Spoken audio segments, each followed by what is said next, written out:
বঞ্চিত হওয়া সত্ত্বেও বাংলার জমিনের বাংলাদেশ জামাত ইসলামী ইসলামী ছাত্র শিবির একটি মুহূর্তের জন্য দিনের দাঁড়ির কাজ বন্ধ করেন। আপনারা অফিস বন্ধ করে দিয়েছেন, আপনারা পাঠাগার বন্ধ করে দিয়েছেন, জমিনের উপর মাহফিল বন্ধ করে দিয়েছেন, আলেম হত্যা করেছেন এবং বাংলার জমিনের জ্ঞানী পণ্ডিতদেরকে আপনি ধ্বংস করে দিয়েছেন। আপনি বিডিআর হত্যার মাধ্যমে আপনার হত্যা যজ্ঞ, আপনার রক্তচক্ষু, আপনার সেই যুগের মতো শোষণ করে গোটা জাতিকে আপনি করায়ত্তে নিতে চেয়েছিলেন। কিন্তু বাংলাদেশের সর্বস্তরের মানুষ আজকে ঐক্যবদ্ধ।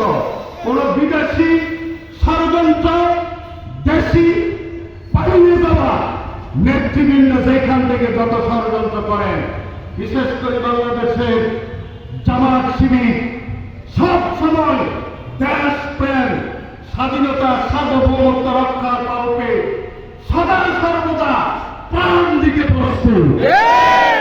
আমরা সেই আন্দোলনের আজকের এই বিজয় দিবস থেকে আপনাদেরকে জানিয়ে দিতে চাই, যতগুলো হত্যাযজ্ঞ করেছেন 1500-এর অধিক আপনারা হত্যা করে এই জমিনের মধ্যে আবার ক্ষমতার মস্তক চেয়েছিলেন, কিন্তু এই তব্বকে যুবকদের রক্তে রঞ্জিত করে আপনাদেরকে পালিয়ে যেতে বাধ্য করা হয়েছে।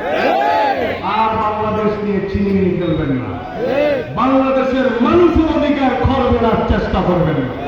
যদি তাই করেন, অসংখ্য প্রাণ জামাত শিবির দিয়েছে, আর অসংখ্য প্রাণ দিয়ে বাংলাদেশের স্বাধীনতা, সার্বভৌমত্ব রক্ষা করা হবে। তবুও বাংলাদেশের 1 ইঞ্চি আপনাদেরকে ছেড়ে দেওয়া হবে। আপনাদের উপস্থিতি আজকে আমাদের সমাজের প্রধান মেহমান, প্রধান বক্তার কাছে গুরুত্বপূর্ণ আলোচনা শুনবেন।